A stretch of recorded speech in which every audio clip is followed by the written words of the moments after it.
What is up, everyone? Max Lin here, and welcome to episode 18 of Themindhere. This is my bi-weekly update about upcoming works for this channel, discussing what I do behind the scenes, and talking about other things that come to mind. It also serves as a way to keep myself accountable and externally motivated to get my work done. If you're interested in how I make my music and videos, feel free to take a look at previous episodes. Welcome to all of you who are here for the first time. If you like my content and want to see more, please consider subscribing.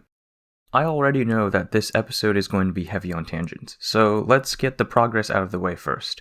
Long story short, I'm basically done with the transcription. In this 2-week session, I was able to write in some nice patterns for the accompaniment, fine-tune the melody, add dynamics and other markings, then proofread it for conflicts, odd markings, and overall quality.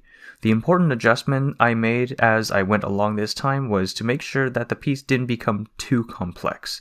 I still have this misconception sometimes that more complex means better, and that certainly is not the case. Anyways, the music writing part is done, and the score is on Musescore if any of you want to check it out. Link in the description. All I have to do now is recreate the song on FL for nicer sounding audio and create the video assets. I am, however, putting a pause on the transcription because I have special content coming out within the next 2 weeks. I can't tell you more, you'll just have to wait until the next episode to find out. Hey, what's this? This is the change that will be coming soon to the Themindhere series. This will truly become more of a vlog than just me narrating over a time-lapse. The reason for this change is twofold. The first reason is because of practicality.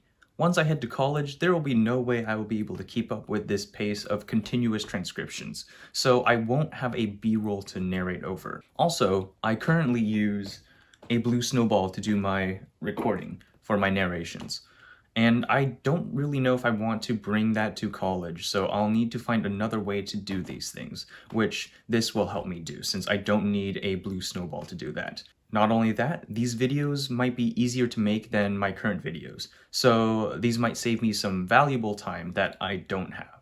The only thing that I will have less of than time in college is money. The second reason why I'll be switching over to a facecam talk is to get better at on-demand speaking.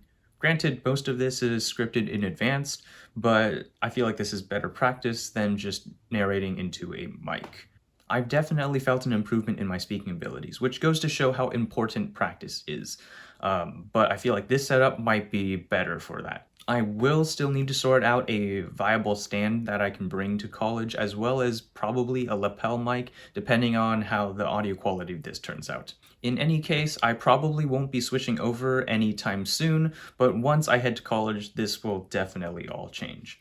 I'm sure most of you have heard the phrase quality over quantity, the general advice to focus on how good something is rather than just the sheer amount of something. If you haven't heard of this, you should definitely keep this in mind.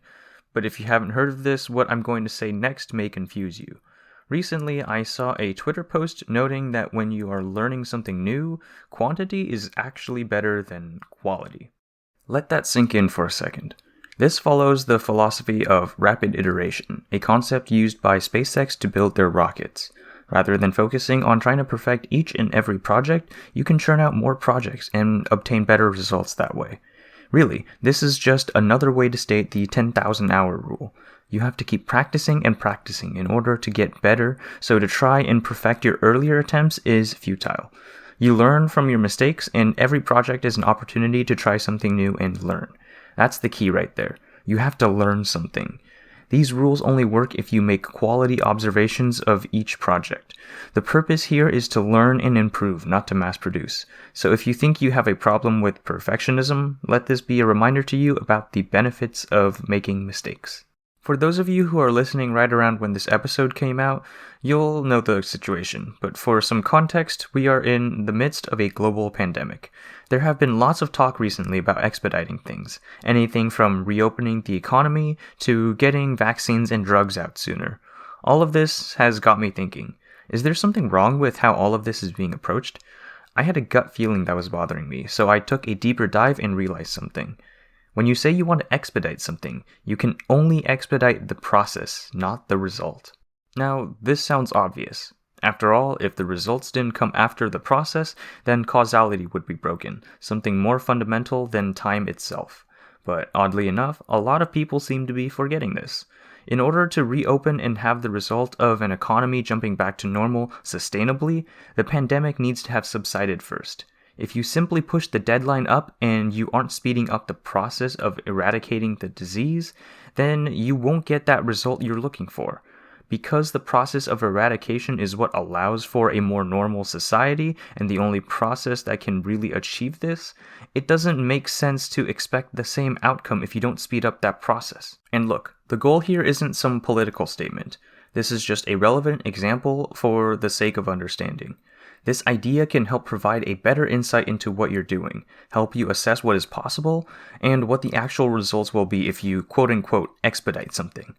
This is a powerful reality check that can help you avoid some nasty surprises. Now for some Q&A. This episode's questions are from Alfred Prose. Alfred asks, do you believe in superstitions? What makes you believe them? And if you don't believe them, how do you convince yourself not to believe in them? That's another juicy one. Let's see if I can explain my thinking on this one. The first thing that comes to mind is that for people who do hold on to superstitions, they might not even think of them as superstitions. So that would complicate things a bit because it would be hard for oneself to recognize a superstition they had when they believed it to be fact. And what really is superstition? It's basically an unfounded belief in supernatural causes.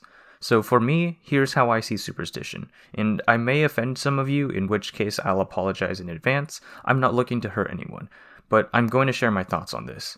I see superstition as a way to make yourself think you know how something works, a way to patch up insecurity for not knowing. Look, uncertainty is painful. So painful that it is the number one culprit for our recent economic crises. So to avoid that pain, we try to justify something to make us think we know how things work. Also related to the Dunning-Kruger effect, but that's another topic. The issue is, without some way of proving a causal relationship between anything, you run the risk of your existing thoughts biasing your results, and thus creating a self-justifying loop that creates something that you think is logical, while others may see as fiction. I have adopted the view that it's okay to not know sometimes. I'd much rather admit that I'm uncertain about something than to pretend I know how something works. That humbleness is something I think will improve us all far beyond just the prevalence of superstitions.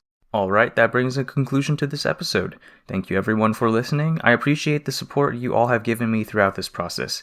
If you have any questions, comments, or concerns, please feel free to let me know in the comments section down below. Stay healthy, and I will see you in the next video.